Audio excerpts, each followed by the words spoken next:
ভারতের গণতান্ত্রিক যুব ফেডারেশন ডিওয়াইএফআই পূর্ব অঞ্চল কমিটির 23তম সম্মেলন অনুষ্ঠিত হল ধর্মনগর পান্না দেবরায় মঞ্চে। এই দিনের সম্মেলনে পতাকা উত্তোলন ও শহীদ স্মরণে মাল্য অর্পণের মধ্য দিয়ে আনুষ্ঠানিকভাবে শুরু হয় সম্মেলনের কার্যক্রম।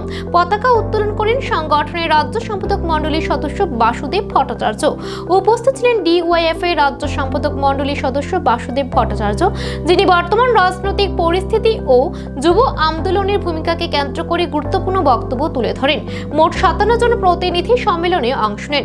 সম্মেলনের শেষে সর্বসম্মতিক্রমে 21 সদস্যের নতুন অঞ্চল কমিটি গঠন করা হয়। নির্বাচনের রেজাল্ট বেরিয়েছে। ভারতবর্ষের মানুষ তথা আমাদের রাজ্যের মানুষ, আমরা যে বিশ্বাসটা নিয়ে এগিয়েছিলাম যে রাজ্যে যে পরিবর্তনের হাওয়া ভারতবর্ষের প্রতিটা রাজ্যে বইছে, সেই পরিবর্তনের হাওয়ার সাথে বিহারে একটা নতুন সূর্যোদয় সম্ভবত হবে এবং এই পরিবেশটা ছিল এরকম। আমরা বিভিন্ন সময় লক্ষ্য করেছি, বিভিন্ন জায়গায় লক্ষ্য করে দেখেছি তৎকালীন সরকারের মন্ত্রী নেতাদেরকে ওই এলাকার সাধারণ জনগণ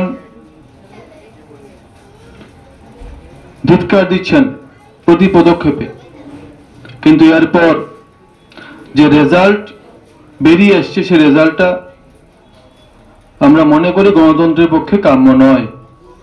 গণতন্ত্রের অধিকারকে, গণতন্ত্রের যে পীঠস্থান থাকার দরকার ছিল, সেই জায়গাটাকে ধ্বংস করে একটা নতুন